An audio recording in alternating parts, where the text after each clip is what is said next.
Hi friends, ఇక నుంచి bullet స్పీడ్తో 6G ఇంటర్నెట్ రాబోతుంది. 6Gని ప్రారంభించే విషయంలో భారతదేశం ప్రపంచంలోనే అగ్రగామిగా ఉండేలా మొదటగా ప్రారంభించాలని కేంద్ర టెలికాం మంత్రి జ్యోతిరాదిత్య సింధియా తెలిపాడు.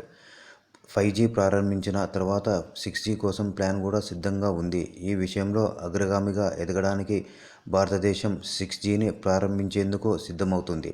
టెలికాం సర్వీస్ ప్రొవైడర్స్పై ఇటీవల ఏర్పాటు చేసిన స్టేక్ హోల్డర్స్ అడ్వైజరీ కమిటీ కమ్యూనికేషన్ల శాఖ మంత్రి జ్యోతిరాదిత్య సింధియా, కమ్యూనికేషన్స్ శాఖ సహాయ మంత్రి డాక్టర్ చంద్రశేఖర్ పెమ్మసాని రెండో సమావేశాన్ని నిర్వహించారు.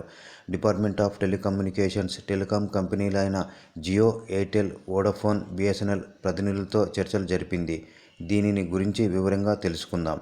దేశంలో 5G నెట్వర్క్ పూర్తిగా సిద్ధంగా ఉన్న సంగతి తెలిసిందే. జియో, ఎయిర్టెల్ దేశవ్యాప్తంగా 5G నెట్వర్క్ను అందుబాటులోకి తెచ్చాయి. వోడాఫోన్, బిఎస్ఎన్ఎల్ త్వరలో 5G నెట్వర్క్ను ప్రారంభించేందుకు సన్నాహాలు చేస్తున్నాయి. అయితే ముందుగా 6Gని ప్రారంభించడం ద్వారా భారతదేశం ప్రపంచంలోనే అగ్రగామిగా ఉండేలా ప్రభుత్వం ప్రయత్నిస్తోంది. కేంద్ర టెలికాం మంత్రి జ్యోతిరాదిత్య సింధియా రిలయన్స్ జియో, భారతీ ఎయిర్టెల్, వోడాఫోన్ ఐడియా, బిఎస్ఎన్ఎల్ వంటి టెలికాం కంపెనీల నుండి 5G సేవలను అభివృద్ధి చేయాలని పట్టుబట్టడానికి కారణం ఇదే.